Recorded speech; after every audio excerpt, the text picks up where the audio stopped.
warm welcome to all of you to this roundtable on engaging the 21st century workforce, presented by BIMTech in association with the National HRD Network and our knowledge partner, Deloitte. I am Manashi Chaudhary, Associate Professor at BIMTech, and I'm your anchor for the evening. Before we proceed, I have a small request. Will you please put your mobile phones onto silent mode? Thank you. On behalf of the organizers, we would like to thank each one of you for the overwhelming response for today's evening event. We would also like to thank NDTV Prime for coming on board with us as our TV partner for the event. Over the last 3 years, we have conducted 12 roundtables on the theme, The Art and Science of Developing Leaders, with different sub-themes across various metros in India, and received tremendous response from the HR fraternity in all the places. Whilst last year's deliberations have been compiled and placed on your tables for your ready reference, we are back again this year with a new theme, engaging the 21st century workforce, in collaboration with our partners and panelists.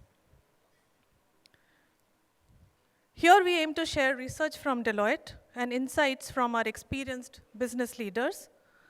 The world's top performing organizations understand that employee engagement is a force that drives business outcomes. Research shows that engaged employees are more productive, profitable, customer-focused, and more likely to withstand temptations to leave the organization.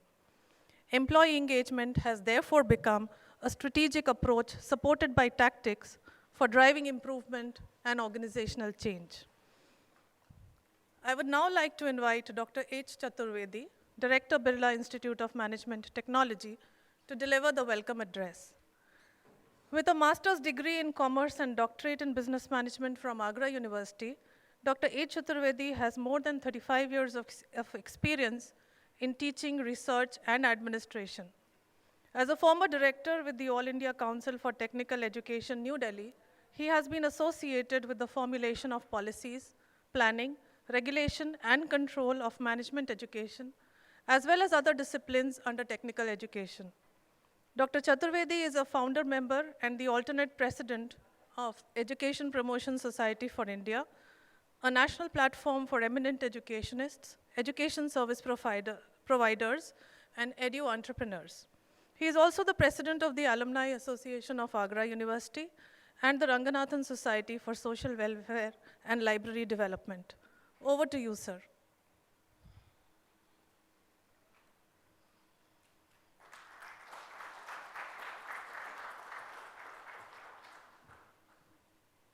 Thank you, Manashi.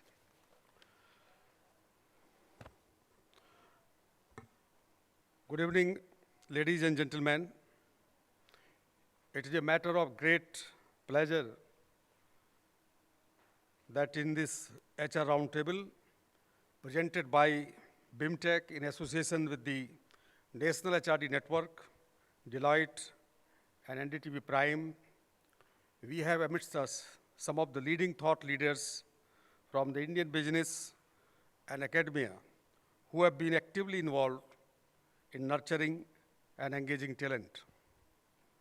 Their views and experiences in today's HR Roundtable will be extremely relevant since they represent a wide spectrum of leadership in diverse areas.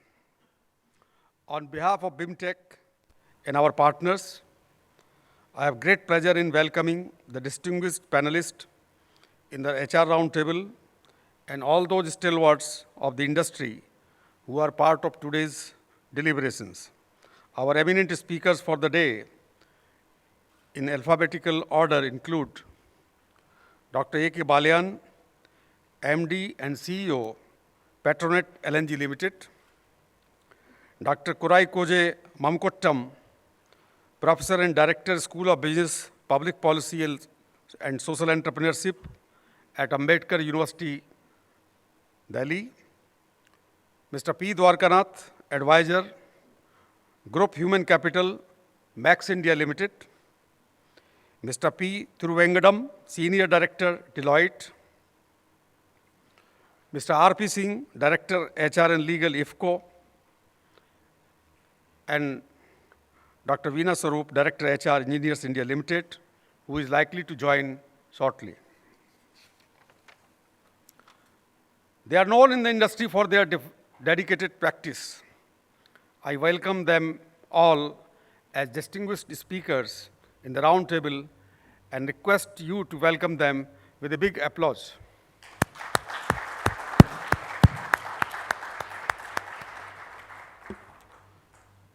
Friends, the current and future talent pool is changing, as is today's business environment, and so the business imperative to adapt and develop the workplace has never been greater. What are the key features of the 21st century workforce?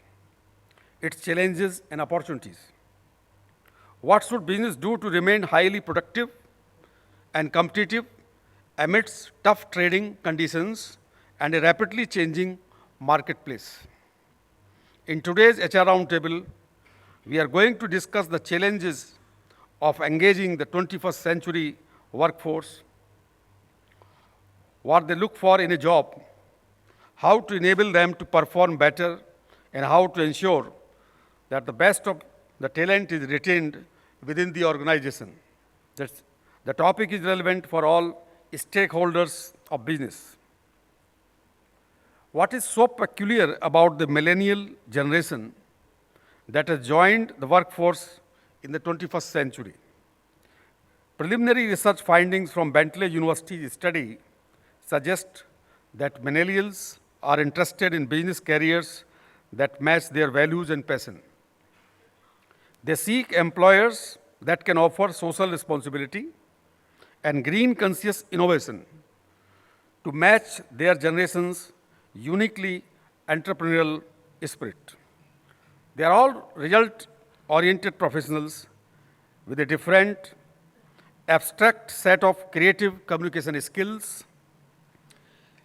Instead of focusing on repetitive, process-driven tasks that are often associated with the traditional business territory, millennials can be game changers. They are not averse to providing feedback to help improve processes. According to Bentley study, 63% of business decision makers and 68% of corporate recruiters say that it is difficult to manage millennials. In his recently published book titled Practice for Engaging the 21st Century Workforce, Challenges of Talent Management in a Changing Workforce, Professor William G. Castellano from School of Management, Rutgers University say that this is a new era in which dazzling technological advances, new global competitors, and a new generation of workers can change the direction and fortunes of the old economic order. Every day, new companies creating innovative products or services replace established, yet rapidly becoming obsolete companies in a continuing process of creative destruction. The world of work as a result of these trends has become increasingly more complex. An amazing amount of new information exists that must transform into knowledge, a greater degree of global interdependencies, and a need for much faster response times, all resulting in a chaotic and much less predictable workforce. Given the current economic challenges, employers are likely to put a premium on having fully engaged employees. A majority of employees want work that is challenging, satisfying, and where there are opportunities for learning and development. While factors such as competitive pay might affect the decisions that employees make about working for a particular company, factors such as opportunities for learning and development are related to employees expressing a willingness to go the extra mile at work. Other factors leading to better employee engagement are the number of work hours, satisfaction with opportunities for training and development, the culture of flexibility, supervisor support, perception of inclusion, and perceptions of job security. In recent years, employers have learned the logic of improving employee retention. They know that as jobs in most sectors become increasingly knowledge intensive, the cost of replacing capable workers is high. Human resources functions have focused tightly on attrition rates and worked to discover effective managerial interventions to limit turnover. People continually make choices, consciously or not, as to have committed they are to their work and the enterprise.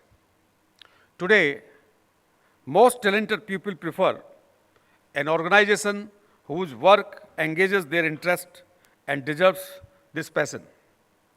Their levels of engagement and motivation are subject to constant fluctuation in response to microsignals, small indications of whether the company is committed to their growth, whether it really believes in serving a higher purpose, what kinds of behavior are rewarded, how much can be learned from working there, and more. The best performing companies know that developing an employee engagement strategy and linking it to the achievement of corporate goals will help them win in the marketplace. Google encourages its workforce to spend 20% of their productivity time to involve in projects of their own interest and in providing patent bonuses. Aditya Birla Group gives employees a unique opportunity to anonymously and frankly express their opinions on a range of issues. Best practices of other good companies include focus group discussions and working on action items for process improvement, fun at work initiatives, buddy system, celebration of achievements, newsletters, blogs, sports and social activities, and activities related to leadership development and team building. One size does not fit all. When it comes to the steps that employees could take with regard to employee engagement, employers might want to focus on specific drivers of engagement for some employees in particular demographic groups and other drivers for some of those in other groups. Let us have a reality check as to what the Indian trends are like. I look forward to knowing the views of our distinguished panelists assembled here. Thank you, and a warm welcome to all of you.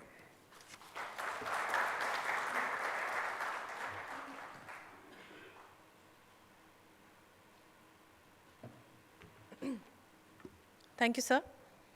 Now may I request Mr. P. Thiruvengadam to please join me on stage for our keynote session. Mr. P. Thiruvengadam, Senior Director, Deloitte, has 33 years of experience in management consultancy.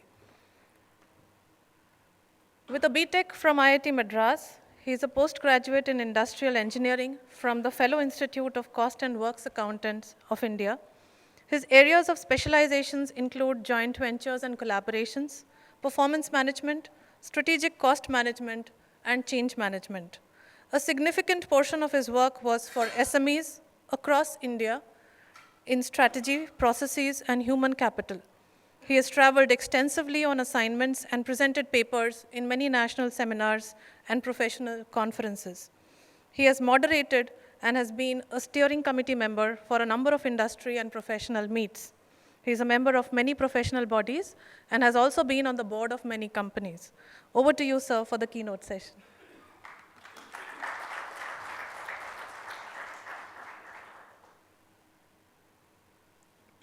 Thank you, and good evening to all of you.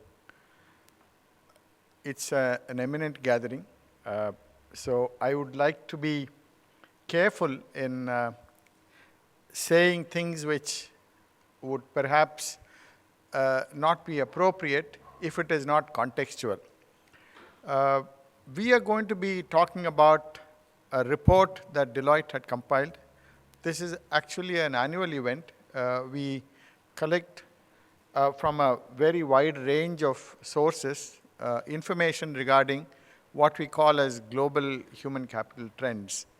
So we are thankful to BIMTech and NHRD for giving us an opportunity to share some of the highlights of this report, and also personally for having invited me to be part of this event today.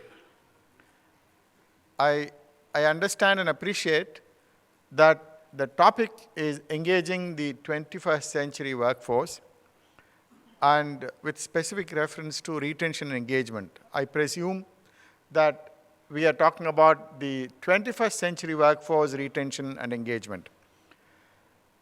On this topic, the report has certain dimensions to offer, but I would like to take you through the wider report in about 15 minutes or so to give a basic background information in terms of what global leaders are thinking about from the point of view of what the human capital trends are at the moment.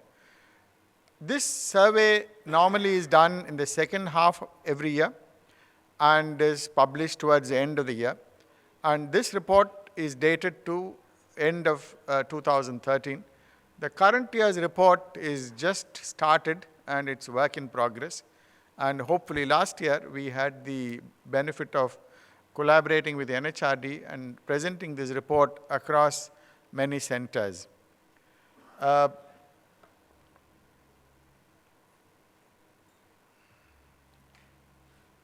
I have the slides, please? Yeah. Is it working? Yeah. Yeah. This is a research study bound by all the protocols and requirements of proper research. And we've consulted and solicited opinions from little over 2,500 business and HR leaders in 90 plus countries. And this is an advantage we have as a global organization to be in a position to actually go to and approach a large number of professionals and have the ability to let them respond to us. And it covers almost all types of businesses, the businesses which have been traditional in nature and also businesses which are relatively nascent and more related to the broader topic of this evening. The research has been published based on an extraction of what we call as trends. What we do in this research is generally to lay down certain postulates and hypotheses which are given to the participants, and they would rank them on the appearance, on the contextual nature of what those trends are. For example, the most common trend that all of you probably would be aware of is the level of engagement, increasing engagement of the workforce with technology. The technology as defined in a very, very wide sense, and also specifically applied to social networks, for example. So this would be a trend which has been found by way of broader research. Then when we approach the participants, we say, do you believe this is a significant trend in your business, in the country in which you operate, in the countries in which you operate? And do you believe that this has an impact in the way in which talent management and the way we should look at the human resources? So this is the bedrock of the entire research. So we have a large number of these trends. Then once we collect the data, we extract it to represent the predominant trends across these areas that we have talked about. So what comes out is a summation of what the global leaders, not just CHROs, but global leaders, what they believe makes sense to the world at large and also to the businesses that they are managing. So you would find that this report is a summary of a large number of postulates. What is more interesting is when we ask about the trends, we also look at the dimension of saying these trends, how urgent are they in terms of the changes that are taking place. And we also check with their respective organizations, how ready are they to meet these and utilize these trends or counter these trends depending on the nature of the trend. So how are you placed? How well are you placed? If you consider that as adequately important or urgent, are you in a position to do something about it in the short term, in the medium term? So we check the urgency, we check the readiness. So this report is meaningful from the point of view of not just declaring what trends are. And I can tell you that intuitively, many of you would probably agree with what the trends are. That's not so much the purpose of a discussion like this. It is to also enhance the requirements from the point of view of urgency and from the point of view of readiness of organizations. If organizations are not ready, what are those things that one needs to be doing is what the follow-up studies and research shows. So what happens, let's say in 2012 trends, we follow it up in 2013 and in 2014, and we are getting a very, very interesting movement of people responding to what they feel are the trends. And while we understand the responses that they may have, we also see the differences in perception and thinking between business leaders, to be very specific, the CEOs and probably the influencers in organizations, and also the talent leaders. So we also cut and slice and dice the data to reflect the way in which the business leaders see it and the way in which the CHROs see it. So let me just plunge into it without further introduction into what the broad trends are. I'll talk with the very, very high level trends to start with, and then we'll go further into detail. The one of the trends, of course, is with reference to the topic today. The leadership is something which is engaging. Interestingly, this report I will show you in the last few minutes, the Indian version of this report also. The global version I will focus on, and in the last couple of minutes I'll take you through the Indian focus. So you have leadership as an important area. 21st century workforce, I guess, is different, is not something which all of us are in any doubt about. But the engagement retention, what are those things that we should be looking at? What is critical that even the leaders are accepting is that in terms of service, in terms of what the expectations are, the function, the talent function is probably not meeting up the requirements, meeting up to the requirements of what is needed. Technology is playing a very, very important role. And in terms of skill gaps, this is particularly true of India.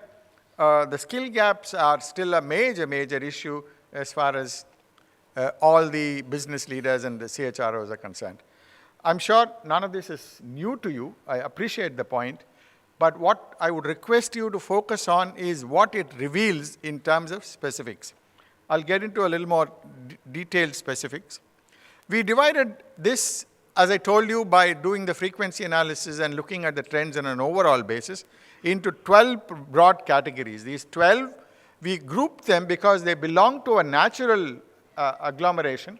And these are, we called it as lead and develop, attract and engage, and transform and reinvent. Transform and reinvent, to some extent, provide some directions or solutions to what we are looking at. So these are what this is a sort of an unveiling of the 12 trends we believe have impacted the last few years and are going to impact our talent in the coming years. And we will go into each one of these. The leadership, the level of engagement, and the transformation that is required is broadly the theme. Now, let's look at the overview. The overview is primarily the change that was taking place in 2013 from the previous period. Definitely there was an impact because of that. And so the global shifts and the way in which both the talent as well as the economic condition changing was something which was coming out very clearly. The impact of technology and social networking, as I mentioned earlier, is very much an integral part of this. And increasingly, a global multi-dimensional, multi-generational workforce is clearly occupying the attention of all our talent managers. So the broad themes under lead and develop are 4 here. One is develop leaders at all levels. That's a major concern. It's a big trend and something which everyone is exercised about. The second is in terms of what corporate learning really means. The third is related to performance management. I'm sure all the eminent people who are here are very clearly engaged about the issue of performance management and what works and what does not work. What clearly has come out is that we have used a very clear, strong message here. Performance management is not working the way it is supposed to work. And what would work, we'll come to that later. But what is not working is very clear. And at the same time, the quest for the capabilities, the increased capabilities, is something which, from the point of lead, that's something which is really coming out. Development is a big issue. So the learning as well as the quest for capabilities. From the point of view of attract and engage, this is an area where we are really looking at what more can be done. This is something which, like Dr. Chaturvedi mentioned, there is a significant amount of work that is being done. He was referring to the Aditya Birla Group. And across various businesses, public, private sector, government, everywhere, there is a lot of work and effort that is being put into this. But is it enough? What more needs to be done? What would be the directional? And that is something which is very, very interesting. One of the key things that at least the Indian managers were concerned about is the talent acquisition, and that's a big piece. And that's something which, from a point of view of attract and engage, is a big issue. So the other dimension which probably you may not be so very intensely aware of, but what the employees are saying and what the people are able to perceive is what we call in this particular survey as the overwhelmed employee. The overwhelmed employee is not so much related to the task and activities of a corporation, of an organization, but it is the entire, the life cycle, the overall balance of an employee, work-life as well as life-life and work-work. All of these things have become very, very significantly different. So there is so much to engage oneself, there is so much of attention that is required, and the employee tends to feel overwhelmed. And this is happening significantly in some of the knowledge sectors. And even there, today, we don't have easy solutions as to what to do. There are organizations which have tried certain restrictions, certain management things to ensure that this overwhelming does not have an impact on the output and what we expect from an employee or the employee's own concerns. And it definitely has an impact in the way in which the person manages himself. Moving to transform what we need to be doing, some of the broader, clearly analytics is here to stay. And we were having a small chat from the panelists just before this meeting. And many of the panelists really talked about, clearly this is an area we understand, we may not understand it fully, we may interpret it well, we may not get the data, but this is something which is going to be, so we'll hear more about it in the panel per se. The HR team, the way in which a talent management function is working, the way in which, to put it very crudely, are they delivering at the optimal level what is required for the organization, for the systems that, the processes that we have put in place, how well, that's an area. The technology on the other side, are we really exploiting the technology to the extent? What more needs to be done? And of course, as I mentioned, the globalization and the generational concepts, the consequences of managing a multi-generational workforce. And today, we genuinely are, I'm not sure how many of the people present here are really millennials.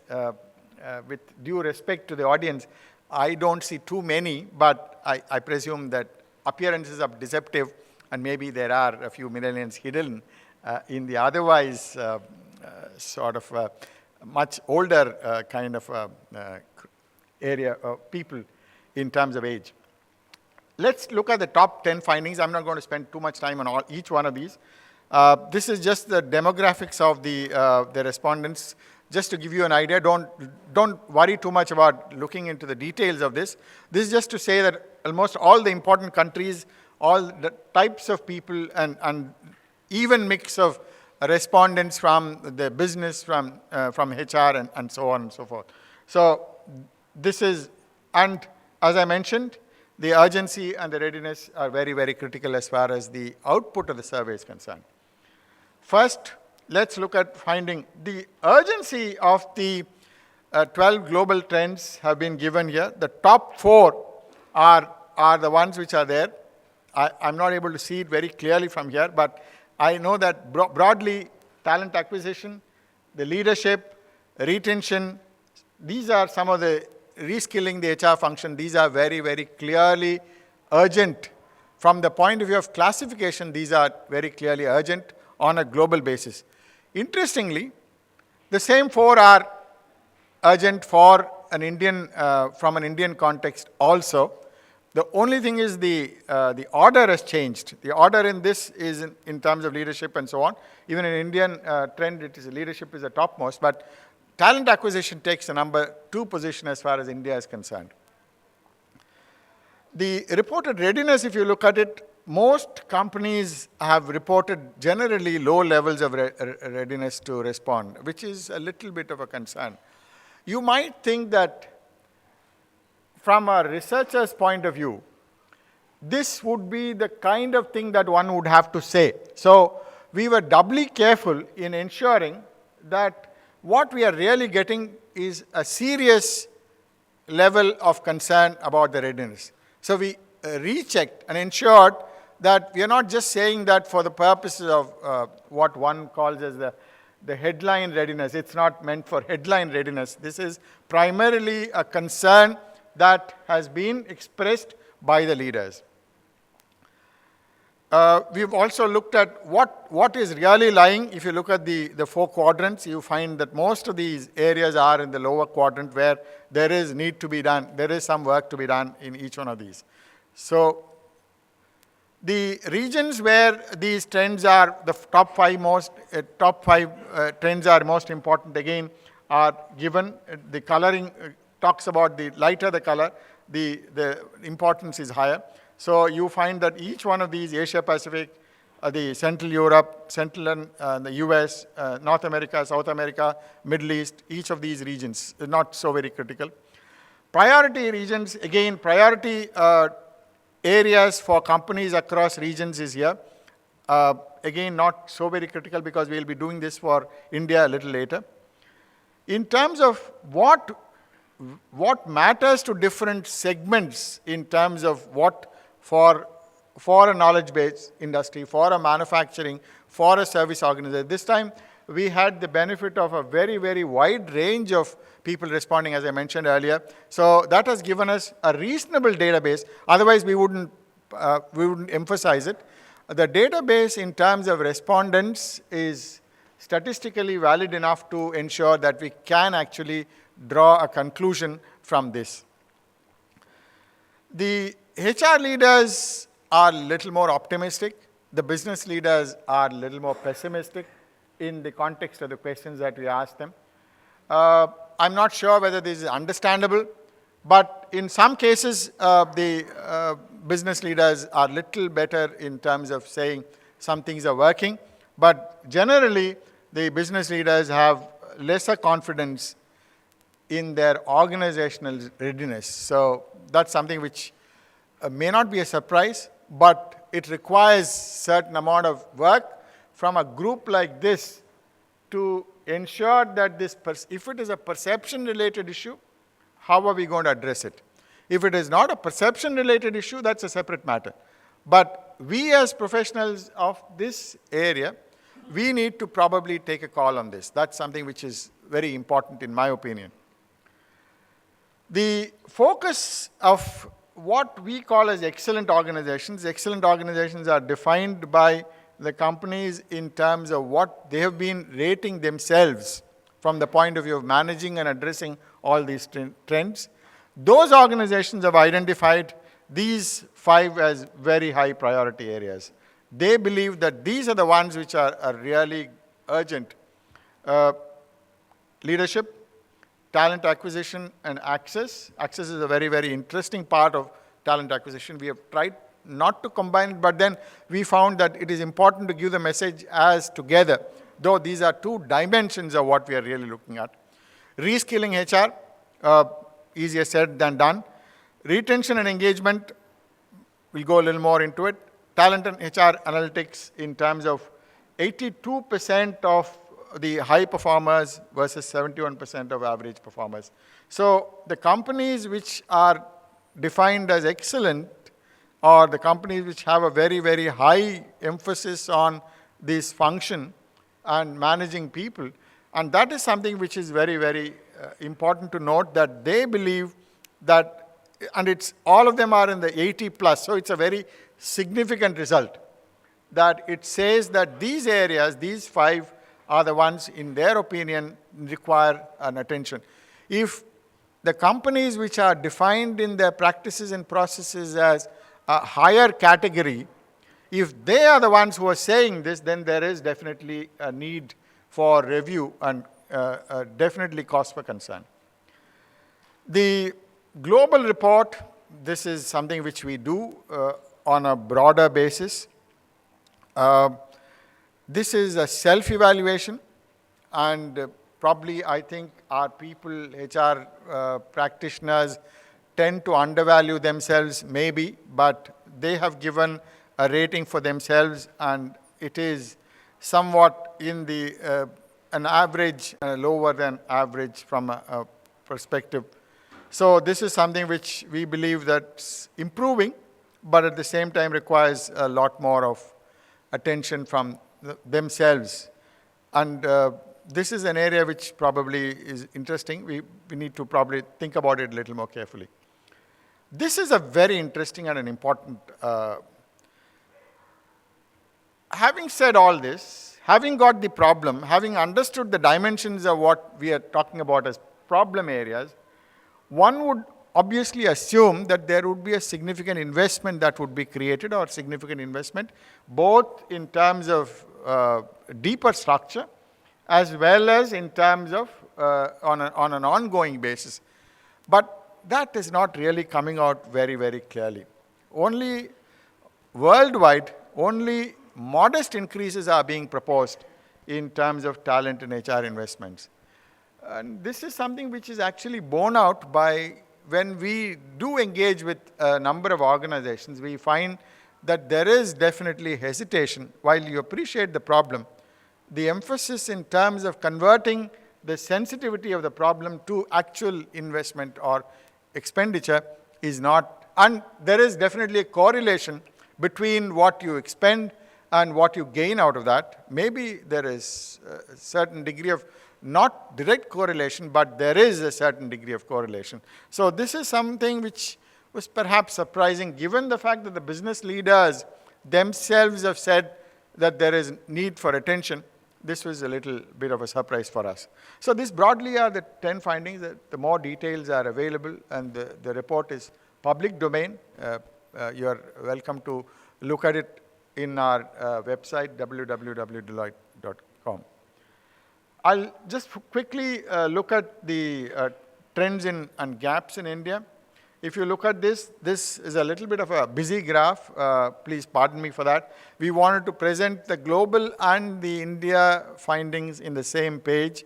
So you have on the top half, you have the global findings, and the bottom half, as I mentioned earlier, the order, the top 4 trends are the same. The order has changed a little bit, while leadership remains at the same level. Not surprising. because the development of this area from a talent perspective is today very global, and a lot of leading organizations that are driving this are really able to lay down what matters to the organization, what matters to businesses. So I think we are fine in this. In terms of the gaps, again, you will find that more or less similar types of gaps are there in terms of readiness and urgency. This is the last one. This talks about the HR report card and what is felt as a need and what has been done, and the 12 to 18 months as of some time back, what would be the kind of HR investments. If you find that, again, in the case of India, again, the graph is somewhat slightly lagging from the point of view of global comparison to India in terms of what would be required and what would be actually done. So ideally, the top 2-3 lines, horizontal lines, have to be larger in the case of both the report card as well as in the investments.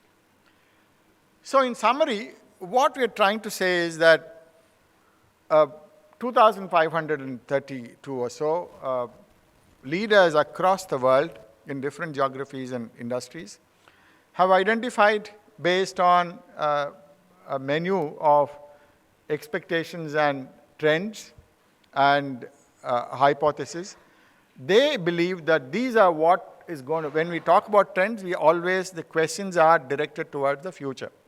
And very little of past is evaluated, but the information from the past is taken into consideration. So we have these 12 trends. Based on these 12 trends, we have drawn certain conclusions, which is what we presented as the top 10 findings, of which 4 of them are fairly critical from the point of view of readiness and urgency, and how organizations are going to be looking at it, and how they're going to change what they're doing to address some of these concerns is really what would be probably be coming out in the survey that is going to be following this year. We'll be happy at an appropriate forum and a time to present it to the august audience that are here today, and I look forward to that. I once again would like to thank, on behalf of Deloitte, the opportunity that is given to us to share this report with you, and look forward to, if there are any observations and so on, as part of the panel and subsequent to the panel discussion. Thank you so much.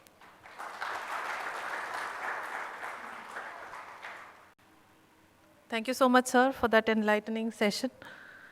The next session will bring out various perspectives on retention and engagement, with special reference to the 21st century workforce. In the 21st century workforce, flexibility becomes the norm and a source of competitive advantage. The new entrants in the workforce are highly educated, connected, and value-driven individuals who want passion and purpose in their careers. Combine the well-documented lack of loyalty with the desire for passion and purpose, and you have employees who are likely to move on if they are not engaged or fulfilled professionally. While successful implementation of employee engagement initiatives is influenced by market uncertainty, changing client demands, investor demands, regulatory hurdles, operational issues, and cultural limitations, implementing those programs that fit your culture and industry is the key to figure out the right employee engagement strategy for your company. So what advice do our panelists have for designing engagement initiatives bearing in mind the peculiarities of the 21st century workforce? To discuss this at length, I take the opportunity to invite once again our moderator for the session, Mr. P. Thiruvengadam. Welcome, sir. I will also like to call upon the panelists for this session, again in alphabetical order. I request Dr. A.K. Balyan to please take his seat on the dais. Dr. Balyan is presently the MD and CEO of Petronet LNG Limited, one of the fastest growing world-class companies in the Indian energy sector. He is a topper from IIT Delhi in MTech and a PhD from Germany. Prior to joining Petronet LNG Limited, he was Director HR of ONGC and also had additional charge as Director in Charge Business Development and Joint Ventures, ONGC. Dr. Balyan was elevated to the board of ONGC in 2003 for demonstrating remarkable competence in myriad roles.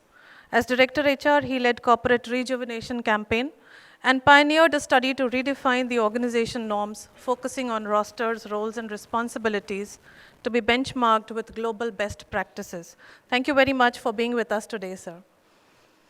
I next invite Dr. Kuriakose Mamakuttam on the panel. Dr. Kuriakose Mamakuttam is currently Professor and Director, School of Business, Public Policy, and Social Entrepreneurship at Ambedkar University, Delhi. Earlier, he was Professor of Human Resource Management and Industrial Relations at the Faculty of Management Studies, University of Delhi, from where he retired as the head and dean.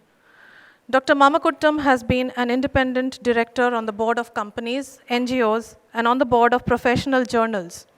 He has done consulting work for International Labour Organization, for the Planning Commission and the Fifth Pay Commission of the Government of India, and several MNCs and domestic companies. He has undertaken extensive research and published many papers in the area of human resource management, technological change, and labor issues in India, South Asia, and in Europe. Glad to have you on the panel today, sir. I now invite Mr. P. Dwarkanath to join the panel members on the dais. Mr. Dwarkanath is the advisor, Group Human Capital of Max India Limited, New Delhi.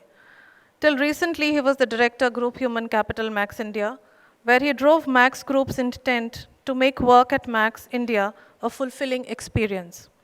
He has experience of more than 4 decades, of which he has spent 27 years in GlaxoSmithKline.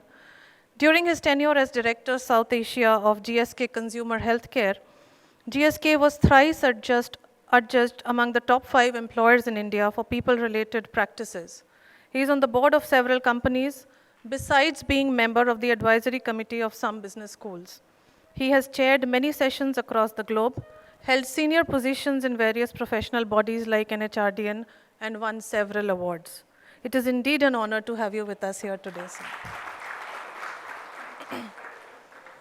I now take the opportunity to invite Mr. R.P. Singh to join the panel.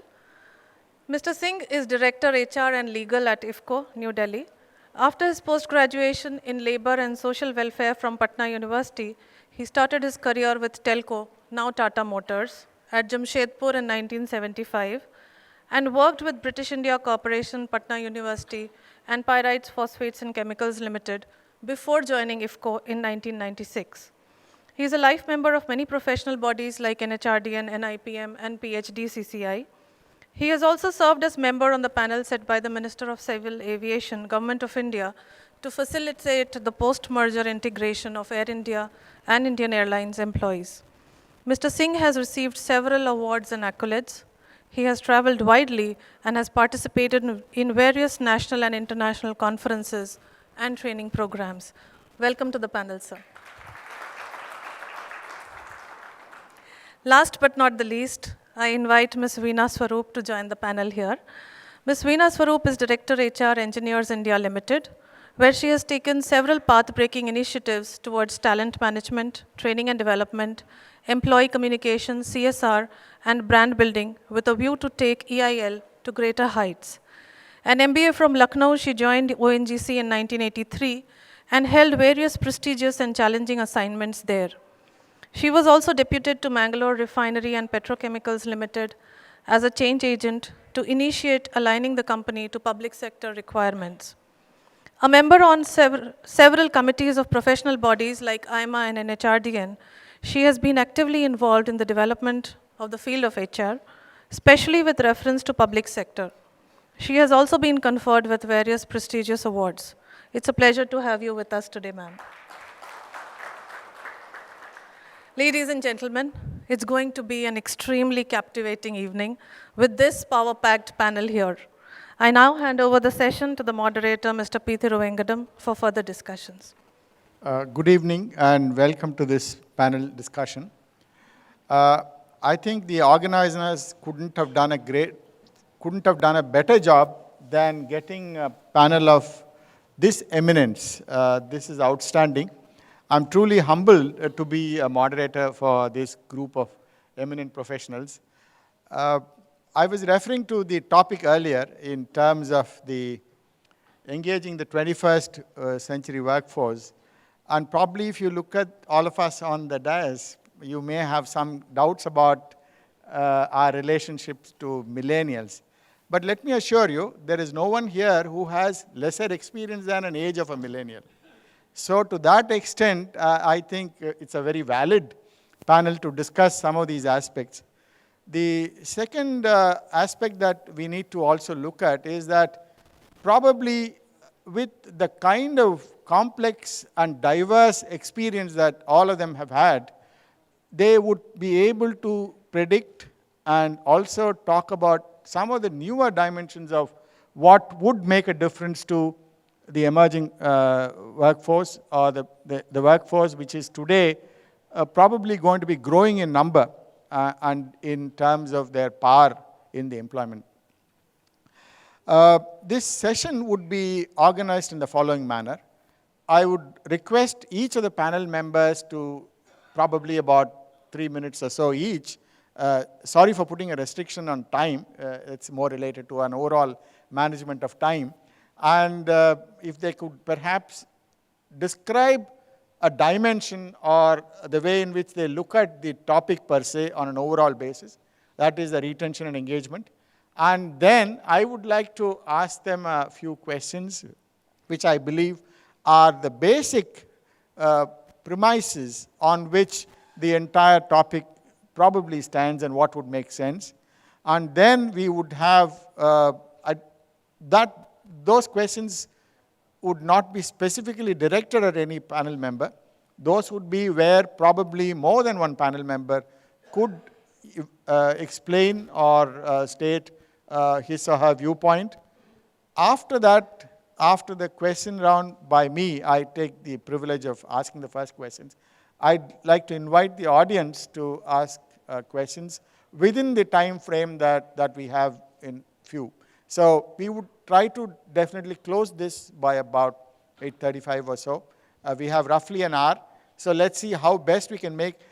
Given the nature of the panel, probably 1 hour is it's not enough, but we have to work within certain constraints. So I'd like to probably start.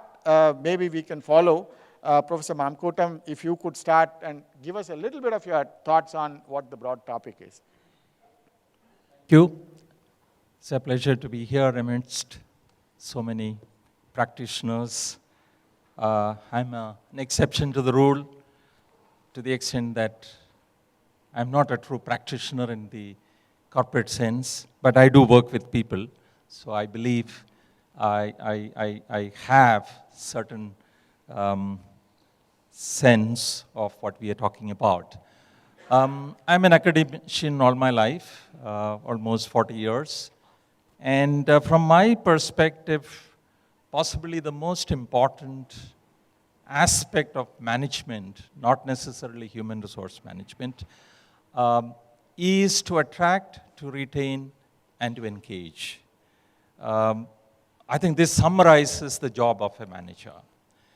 In fact, if you look at finding people, the suitable people as we call it, is difficult. Getting them to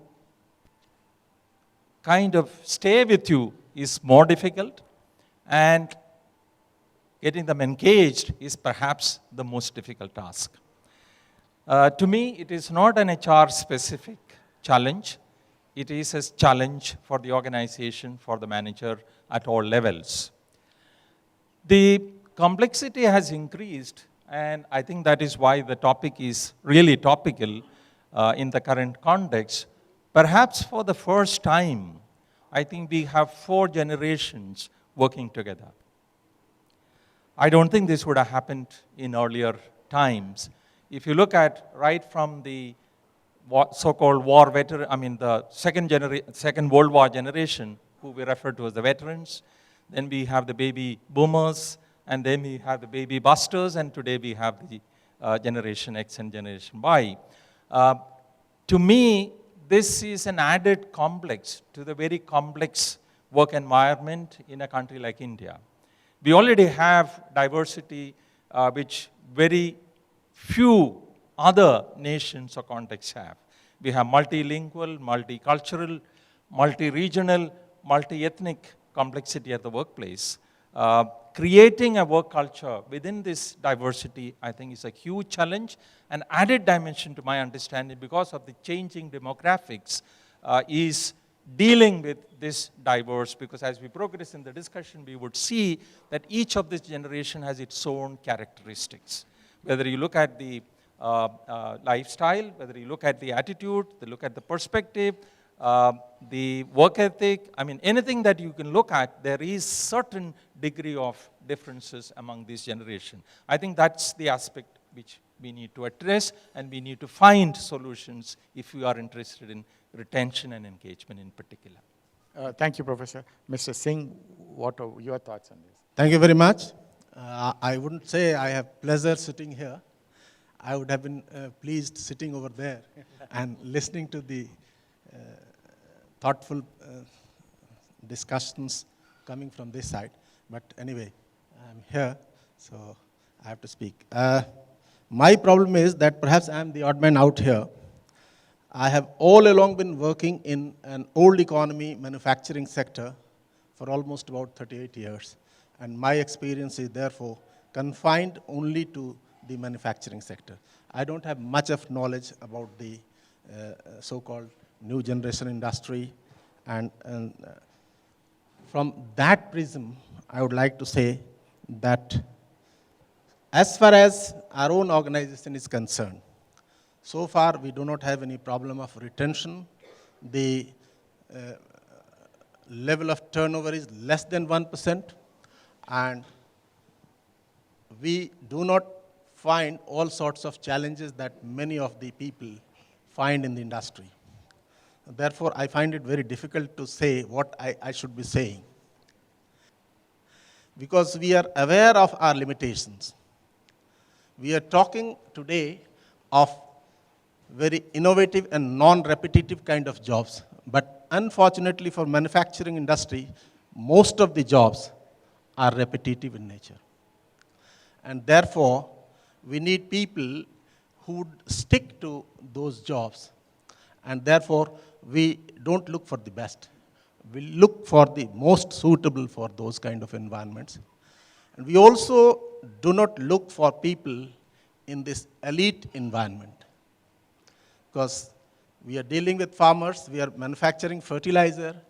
So we look for recruitment from within the tier 2 and tier 3 level of cities, or maybe from the villages. And that has perhaps made us successful in retaining employees. So we don't bother about employee retention. Yes, we do bother about employee engagement.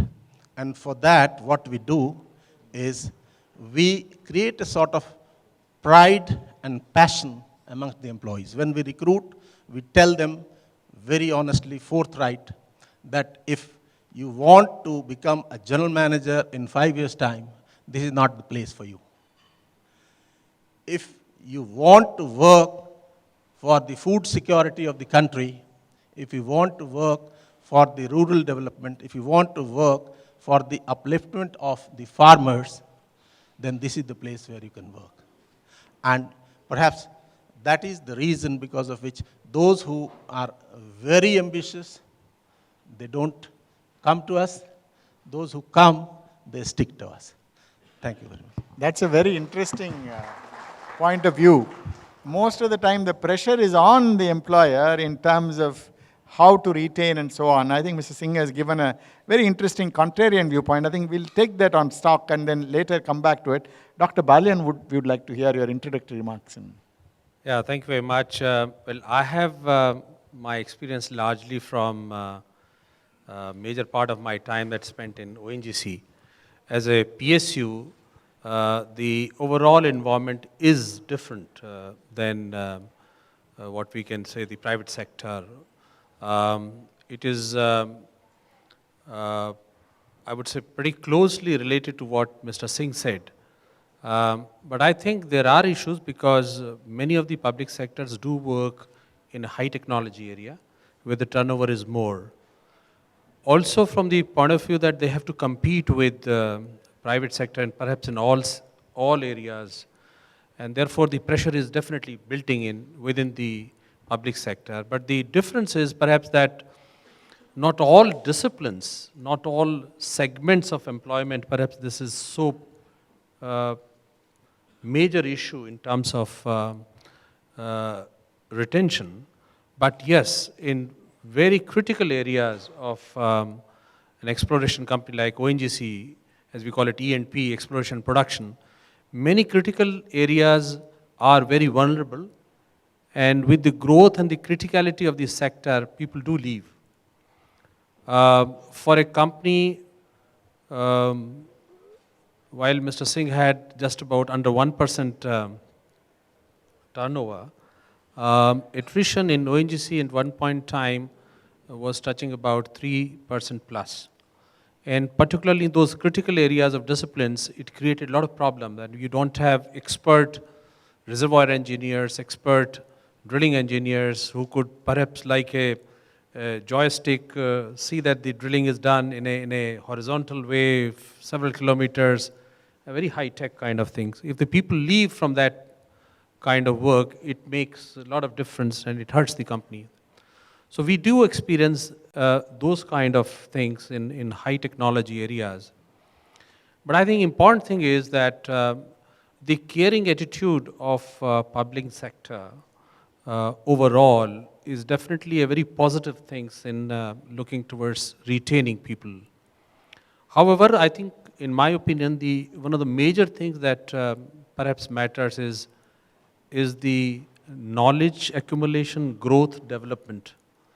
And I've seen that this was perhaps the one important area that people perhaps were looking for other options. The second was that the cultural or the style of working, style of involving in the decision making, I think that was perhaps to me the second important factor that was impacting the retention part. I can give an example that when the attrition came to around 3%, we really found that in those critical areas people were leaving. So we did make some changes in that, and we came up with an advertisement in the paper that all those ONGCians who had left ONGC have an opportunity to come back, and we could look at them to re-engage them at appropriate levels. And to our surprise, we got more than 400 applications, and many of them from abroad. And we finally took shortlisted about 100 odd candidates and took around 40 odd people actually back to the company. And we asked them that why are you coming back actually, very frankly. They said that money is not the criteria, but they realized that they were getting more money, double the money actually that what ONGC was paying, I mean, even more than that. But I think they had no involvement in the decision making. They had no knowledge sharing. There was no opportunity to develop themselves. And precisely for two reasons they wanted to come back. One was that they had great opportunity to develop, learn new things. And number two, that they were part of decision making in the organization. So I think from the PSU environment, while the PSUs are generally caring companies, and they do have wonderful policies to look after, development, growth, and involvement in decision making as they are part of the decision making, where they can connect themselves into overall decision making, I think are the two important factors that are very important from the public sector environment. Thank you, Dr. Balin. I think that's a very interesting dimension of trying to say what specific factors are helping. When people talk about 3% and 1% and so on, it's really amazing. And let's hear the private sector perspective from a person who spent all his life, Mr. Dwarkanath. Good evening to everybody. And thank you very much for giving this opportunity. We are talking today about the retention and engagement. So let me start. It is appropriate to tell my own story very quickly. I have spent more than 40 years in the profession. I have not changed my name. I have not changed my profession. The titles of the profession has changed from time to time. But the company for which I really worked for 3 decades, I changed its name 4 times. You see, that is what the context is. You see, the whole political, economic, because of mergers and acquisition, be it called Horlicks, be it called Beecham, be it called SmithKline Beecham, be it called GlaxoSmithKline. So the legal entity names have changed. But what is more important, that is, when you are talking about employees' engagement and retention, it is very important, as Mr. Thiru has said it in his opening remarks, the context is important. The context has changed. The context is not just millennial. I think we are getting overawed by that, oh, you have to handle millennial carefully, nurture them, otherwise you may go on. I don't see it as an issue. I think number of things have changed. What is one? The political environment has changed. Globe is a village, world is flat. There are only political boundaries. You can organize a multinational company right from Timbuktu. You don't have to do from New York or London. And multinational doesn't mean only global, like Anglo-American or Anglo-American as well as Japanese or Koreans, Indians or Chinese. The demographics have changed. That's one aspect. And third, but not the least, technology has changed. Technology has brought in men. That is why today we are talking about the millennials, how they behave, how they do, and we talk about other global mindset. So for me, culture is very important. I mean, in talking about engagement and retention, culture of the organization, as Dr. Balian said, leadership styles, as Professor Kuriakose says, is no longer, Mamakotin said, it is no longer just a choice, but it's an imperative. It's a business challenge. I'm just wondering why we can't have some business leaders, including some functional leaders. It is not just the HR role. HR has to facilitate and drive the process. It is the business challenge. It's not just the CHRO and CEO. Others who have to play. It's a teamwork which has to be done. And number 2, when you're talking about the experiences, I said, I think, how do you engage people? I mean, they talked about passion and purpose. But fine, this is the organization glue. I just want to give you one instance. I mean, things we're talking very briefly here. SmithKline Beecham used to do an engagement survey globally once in 2 years. There used to be 20 questions there. And one of the questions is, I am proud to be associated with SmithKline Beecham. Globally, that score, that 1-point score, always used to be between 90 and 93. As you know, in the Europe and America, they don't give scores as liberally as we do in Asia. And used to be the moment it comes from 92 to 89 or 90 to 89, the board of directors of the global company used to get worried. You know why?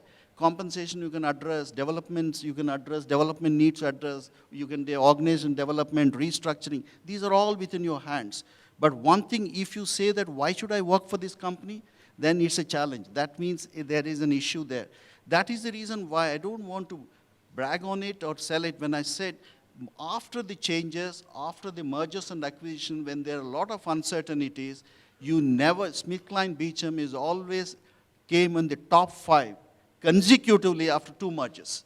Which means what? It is not, if you have the trust and confidence and the credibility and the leadership drive, you can do it. Rest of the things are only tactical issues. You can increase the salary, you can give ESOPs, you can retain. But it's the culture. That is why culture eats strategy for breakfast. I think it's a drive for culture. So just to tell you very quickly, I think we can dwell on it further. As Mr. Singh said, SmithKline Beecham always used to believe, catch them young, career sans frontiers. That means we used to have an aspect called 2 + 2 + 2. That means if you want to become a leader, you have to work in 2 countries, 2 markets, and 2 businesses. So that is grown from the bottom. It's not just, leadership is not at the top, leadership right from the bottom. Key talent is all levels. That's all pervasive. When you make it as a sort of a culture, career sans frontiers, this was done in 1989, 90, it is not today. What it is, when you want to create it, the best way to predict future is to create it rather than to see what has happened. When you're talking about trends, it's only future. So the best way to predict is to create it. So that is the approach as followed. And last but not the least, I think to sum it up, you see, when you want to create a passion, it doesn't come, it's a culture, it's leadership, it's also storytelling. Walk the talk, experiences, which makes you feel, and as Dr. Balian said very rightly, okay, you can say leadership and succession planning at all levels, and creating career opportunities at paths. I think when you have that, people would say, oh, this company cares for me. And last but not the least, loyalty is not something you have to spend cradle to grave scenarios. Those days have gone. I spent in one company for 3 decades, and I'm fortunate to be associated with people who worked with one company for long. I'm not as fortunate as them to work in a public sector, but in private sector also it can happen. But if you expect everybody to work for 30 years, in the current situation it may not happen because it's a demand and supply situations. So we should not worry how many years you work. What is important, what you contributed to an organization in the time you work with a great commitment and dedication. And to conclude, I think millennials is a great asset for me as 43 years. I learned in the last 15 years more from the millennials rather than from my superiors. Whatever they taught me, I try to teach them, but I learned there is a reverse mentoring and reverse learning takes place. So we should take this as more as an opportunity rather than as a threat or a concern. Thank you. Thank you, Mr. Dwaraknath. So the panel seems to be somewhat clear in saying that this is not just a HR agenda. That's a very interesting social aspect of what we are talking about. So let's hear Ms. Veena in terms of what this really means from a broader perspective of not only her experience, but from a diverse workforce that we are talking about. Good evening, everybody. I'd like to thank the organizers for having me here this evening. And the previous speakers have spoken such good thoughts. I just like to add a few to that. I'd like to begin with a quote, which when I was reading a journal I came across, which says that don't endanger your company's future success by failing to nourish top talent. If you aren't nurturing your high potential employees, you're missing out on an opportunity to help boost your bottom line. So if you see here how important it is to develop our people. In fact, we're all aware that in today's scenario where markets are so volatile and business is so uncertain, talent management is most critical for the success of any organization, which not only the HR professionals, but everyone accepts. And my experience, having been over 3 decades in public sector, and out of which almost 30 years I was with ONGC before I moved on to EIL, I find that the environment is the same. I can't say about private sector, but in public sector, the environment is the same, whether you're in A company or B. The main point today is that how do we manage this talent? Is the right hiring, the right placement, the right training and development, and how do you keep them engaged? In EIL, I would say we have almost little less than 2/3 of our workforce strength are all youngsters. We have the best of the domain specialists, engineers, being an engineering consultancy company. We do hire the best through campus recruitment, through All India test. And as in any other public sector, when the written test applications come, they run in thousands. ONGC was in lakhs, EIL would be in thousands, but the numbers are large. Now, once they are on board with us, of course, we can't keep worrying to hang on to them, but we do want to create an environment, a culture where they stay on happily. We try our best to see that we keep connected to them, we keep them engaged, and we develop them all through their journey within the organization. So right from the start, when we have them on board, through the 1 year of rigorous training that we give them, wherein they are taken through the entire gamut of the activities of the company, we chalk out a plan at various levels, what kind of training programs, development, because today's younger generation definitely wants to learn and it wants to demonstrate. It wants empowerment. They are knowledgeable, but they want that they have the best and they are up to date with whatever is the best in the world. So we have various programs at various levels where we say build, access, climb. So these are the various levels within their career for those who are with us all through. And I'll agree with Mr. Singh when he says that we also really don't worry about people running away because we take it positively, that we are grooming people, the best of engineers, and if they are leaving us and going elsewhere, that in itself is a trademark for us, that we have been able to groom good people. And our attrition rate fluctuates between 2.5 to 3%. So our intake, 2.5 to 3%. So our intake is also almost 100, 150 every year. Now what I have seen is that this younger lot, they are passionate to their work. They have the best of knowledge. But what they lack sometimes is focus.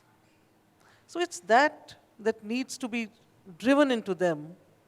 And very often when I'm visiting the sites and I'm addressing these youngsters, I often ask them, how many of you know the vision of the company? All hands go up. The goals and strategies of the company, all hands go up. Because we have good communication devices. How many of you have ever mapped yourself to where do you stand in the big picture of the company? Very few hands go up. And that's where I feel as leaders, we need to drive their focus. The moment I start showing them that track, that see, this is the big picture. And now here are you. You're a commissioning engineer, or you are the one for the heat and mass transfer, or you are a structural engineer, you're a process engineer, this is where you stand. And in this project, this is where your importance is. The moment they start seeing this, when I meet them the second time, it's as if they're rejuvenated. This, yes, today we know where we are. And I feel, and this is not only now that I'm in EIL, I felt this all through my career when I reached into the senior positions and I had teams reporting to me, that the moment they realize where they are within the organization, they feel a feel of empowerment, they feel engaged, they feel a sense of ownership, and that is what I feel is the biggest strength for retaining talent, other than any other motivational device. So I think we'll discuss further during the discussion, so I'll conclude here. Thank you. Thank you, Ms. Meena. So we have different viewpoints, but the panelists seem to be having a direction which is very interesting. So I'd like to get a little more defined thoughts, which will probably help the audience at large.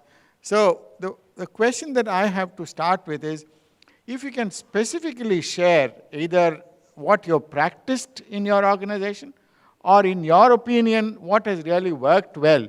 It could be any of the practices that you might have done it in your own, but also you might have seen, you heard about it, or could be a case, let's say Professor Kuriakose, and so on. So I'd be happy, any of the panel members, to respond to anything which you consider as something which you've practiced or which has worked well, from the point of view either retention or engagement or both.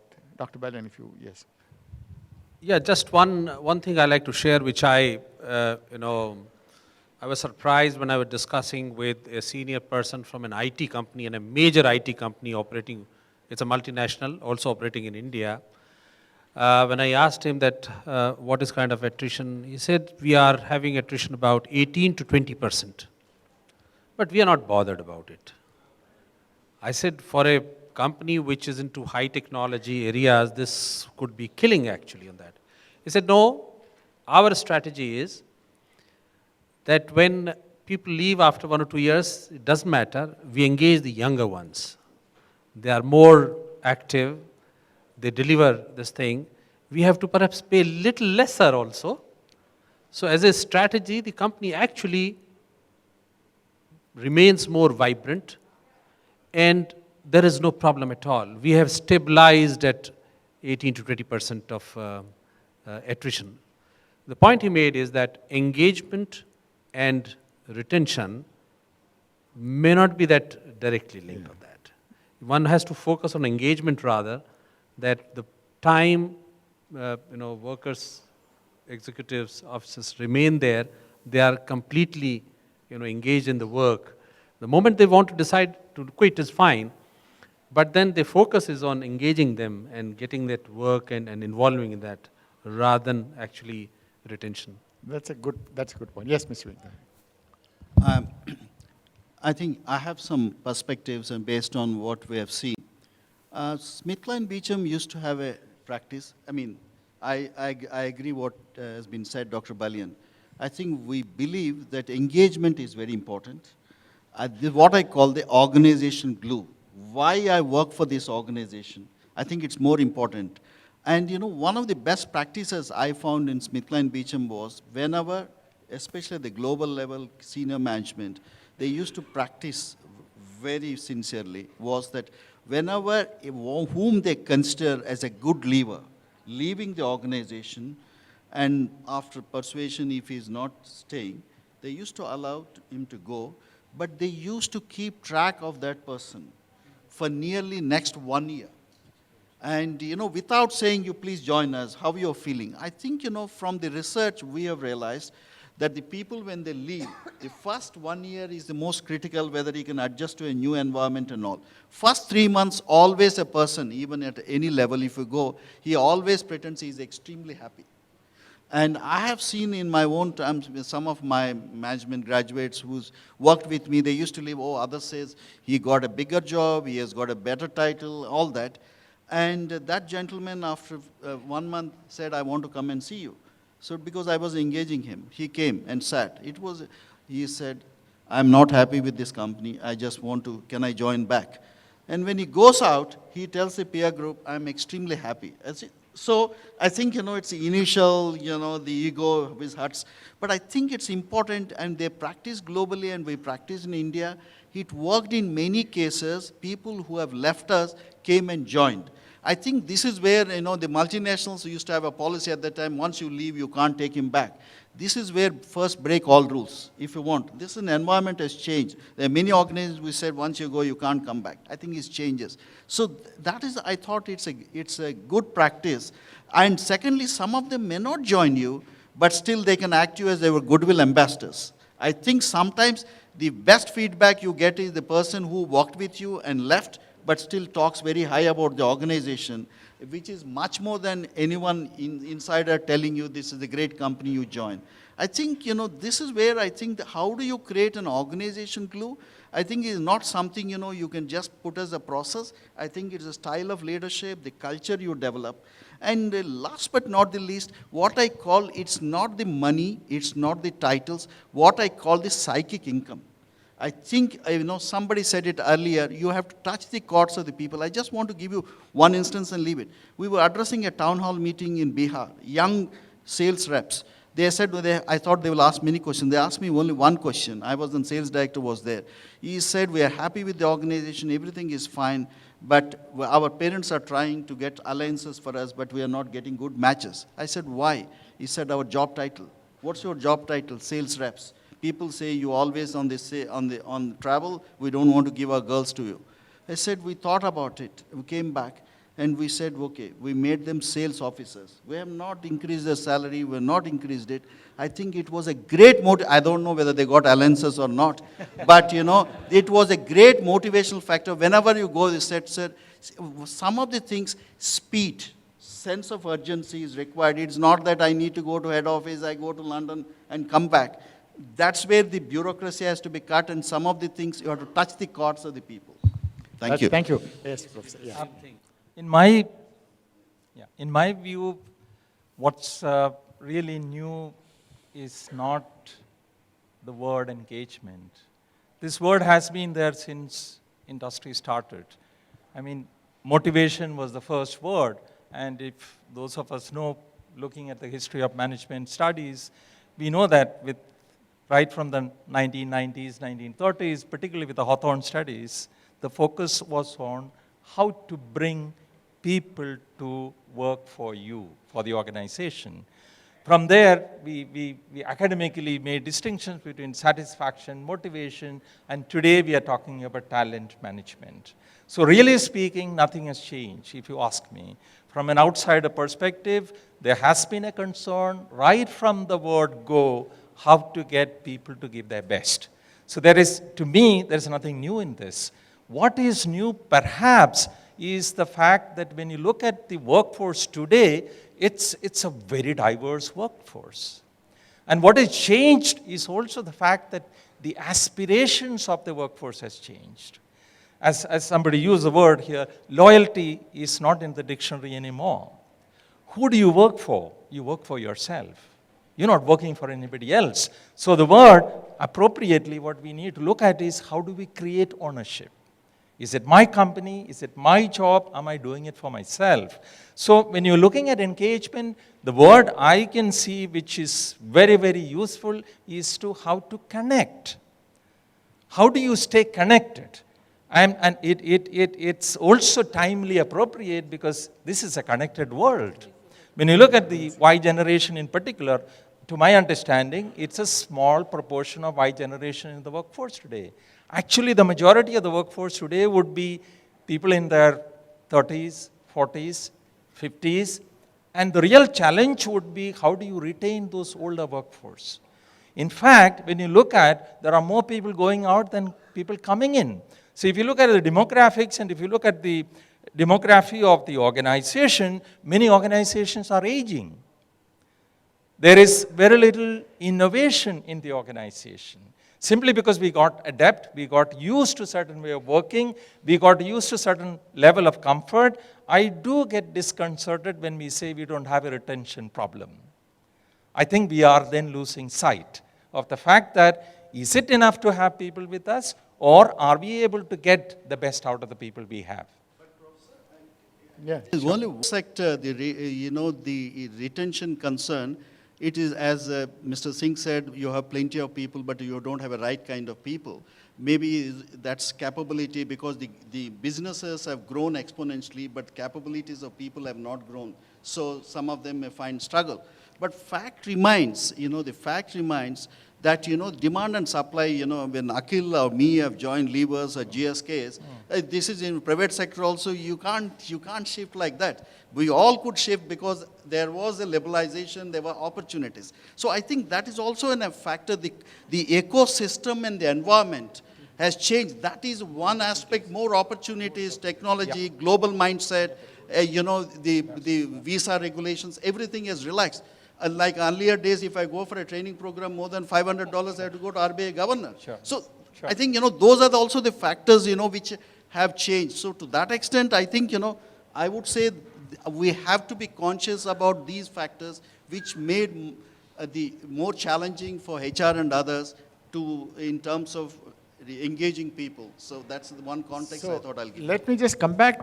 My career, at that point of time, we had aspirations. We came from the best institutes. We wanted challenging assignments. It's not that we were not having initiative, we had all that. But what I see today amongst the youngsters, that kind of passion for empowerment, we were more patient, I feel. We were more patient in our growth, in seeing that this is the learning that I'm getting for the next step and the next step. Whereas today, I see that engineers with the experience of, say, 3 years, the kind of responsibilities we give them, and they perform. I see the commissioning engineers, the kind of commissioning of plants, that they are the ones who are doing it. We have seniors with them and their team leads, but they are the ones who are doing it. I couldn't imagine it. Yes, but attracting and engaging is, to me, the biggest problem. So, right questions, and we have about 10, 12 minutes. You can either address a specific panel member or you can address it generally to the panel. We'll be happy to answer. Yes, please recognize yourself. You are. And within half an hour, he sends the corporate vice president, Mr. Beg, to the residence. He took all the photographs, he took the interview of the girl, and then it was circulated in all escorts unit. The company. And at that point in time, when I think to my mind, 5, 6 years he has spent and he has got a good feel, they should be given an option. free to interact during the dinner that follows. I'd like to thank on your behalf, on behalf of the organizers, on my personal behalf, all the panelists for sharing their views. Thank you so much. Thank you, sir. Just one request, one last question from a millennial, please. What I would like to really say, thank you to all. Distinguished panelists on the dais, our knowledge partner knowledge partner Deloitte led by Mr. Thiru, our distinguished past president, Dr. Akhil Basrai, many.